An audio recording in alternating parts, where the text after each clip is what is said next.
नमस्कार बंधुरा आमी ओलकपिर एक रेसिपि निये चले एसेछि। एकदम शीतकालेर नतून सब्जी एक ओलकपि।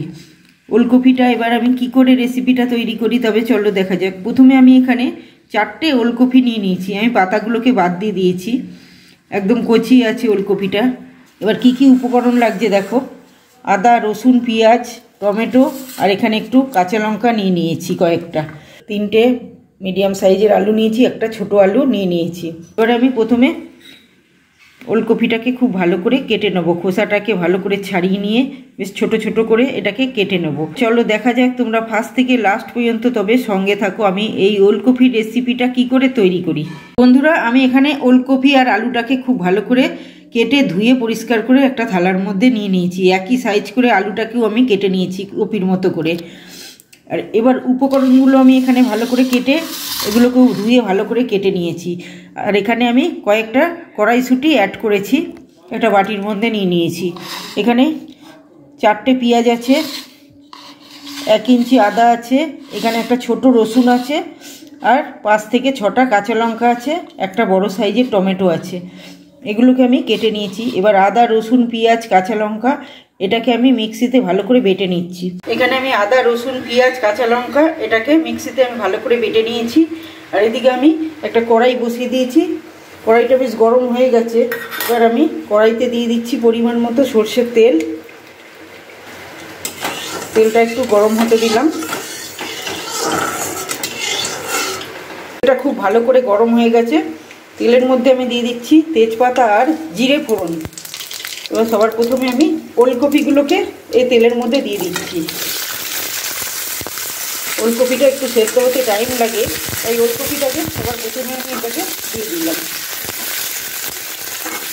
দিয়ে একটু খুব ভালো করে একটু নাড়াচাড়া করে নিচ্ছি ওলকপিটাকে। অনেকে ওলকপি সেদ্ধ করে নেয়, এটা সেদ্ধ করার কোনো দরকার নেই, একদম কচি ওলকপিটা রয়েছে। আর আমি ছোট ছোট করে কেটেছি যাতে না সেদ্ধ করতে হয়। এবার ইচ্ছে করলে সেদ্ধ করেও নিতে পারো, কিন্তু আমার তো মনে হয় না সেদ্ধ করলেও এটা হয়ে যাবে। যারা ওলকপি খেতে না ভালোবাসো তারা এইভাবে করলে সত্যি খুবই ভালো লাগবে। এইভাবে রান্না করলে ভাত রুটি লুচি পরোটা যার সাথে ইচ্ছা সেটা দিয়ে তোমরা খেতে পারবে। এবার আমি এর মধ্যে আলুটাকে অ্যাড করে দিচ্ছি, দিয়ে এটাকে খুব ভালো করে এটা আমি ভাজা ভাজা করে নেব।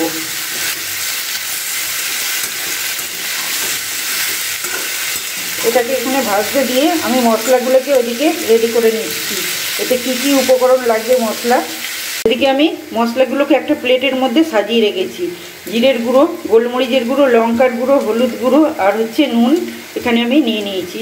আর এদিকে আলুটা আর ফুলকপিটাকে আমি ভাজতে দিয়েছিলাম কিছুক্ষণের জন্য, বেশ মোটামুটি ভাজা ভাজা হয়ে গেছে। কালারটা দেখেই বুঝতে পারছো মোটামুটি লালচে মতো হয়ে গেছে। এবার আমি মশলাগুলোকে এক এক করে দিয়ে দেবো। পেস্ট করে রাখা মশলাটা দিয়ে দিলাম, আদা রসুন পেঁয়াজ কাঁচা লঙ্কা টমেটো পেস্ট করেছি ওটা দিয়ে দিলাম প্রথমে। এবার এক এক করে জিরের গুঁড়ো, গোলমরিচের গুঁড়ো, লঙ্কার গুঁড়ো, হলুদ গুঁড়ো, নুনটা দিয়ে দিলাম। আর এখানে কুচিয়ে রাখা টমেটো কিছুটা রেখেছিলাম এর মধ্যে দিয়ে দিলাম। এখানে কড়াইশুঁটিটাকেও এর মধ্যে অ্যাড করে দিলাম। এবার দিয়ে খুব ভালো করে এটাকে মিশিয়ে নেব। মিশিয়ে খুব ভালো করে নাড়াচাড়া করে কষিয়ে নিতে হবে এটাকে। বেশ কিছুক্ষণ ধরে এটাকে কষিয়ে নিতে হবে। যারা এটা না খাও তারাও এটা আঙুল চেটে খাবে, এতটাই টেস্ট লাগবে এইভাবে বানিয়ে খেলে এটাকে। আমার এটা ইচ্ছে ছিল চিংড়ি মাছ দিয়ে করা, কিন্তু চিংড়ি মশলা এসে পৌঁছায়নি, তাই আমি এটাকে এমনিই করলাম। কেউ ইচ্ছা করলে এটাকে নিরামিষভাবেও করতে পারো, তাতে পেঁয়াজ রসুনটা স্কিপ করে দেবে। যদি আবার কোনো দিন হয় তো আমি এটাকে চিংড়ি মাছ দিয়ে বানিয়ে তোমাদেরকে আবার এই রেসিপিটা আবার শেয়ার করবো। আমি মশলাটা দেওয়ার পর খুব ভালো করে আমি এটাকে কষিয়ে নিয়েছি, একদম শুকনো শুকনো হয়ে গেছে গাটা, ভালো করে কষিয়ে নিয়েছি। এবারে আমি পরিমাণ মতো জল দিয়ে দেবো।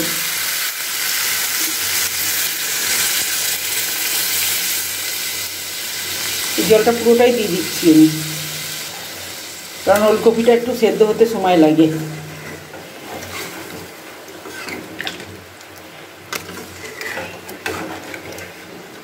এবার কিছুক্ষণের জন্য এটাকে ফুটতে দিয়ে দেবো, যতক্ষণ না সেদ্ধ হচ্ছে। কিছুক্ষণের জন্য এটাকে আমি ঢাকা দিয়ে দিচ্ছি। বন্ধুরা, তরকারিটায় জল দেওয়ার পরে বেশ কিছুক্ষণ আমি ঢাকা দিয়ে রেখেছিলাম। এবার ঢাকনাটা খুলে দেখছি।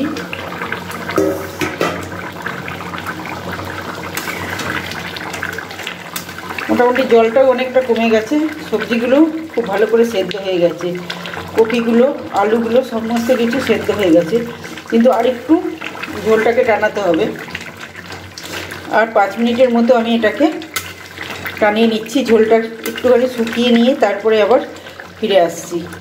5 মিনিটের মতো ঝোলটাকে টানাতে দিয়েছিলাম, পুরো ঝোলটা মোটামুটি শুকিয়ে গেছে। আর এইটুকু তো থাকতেই হবে, গাটা যাওয়া তো মাখা মাখা হবে।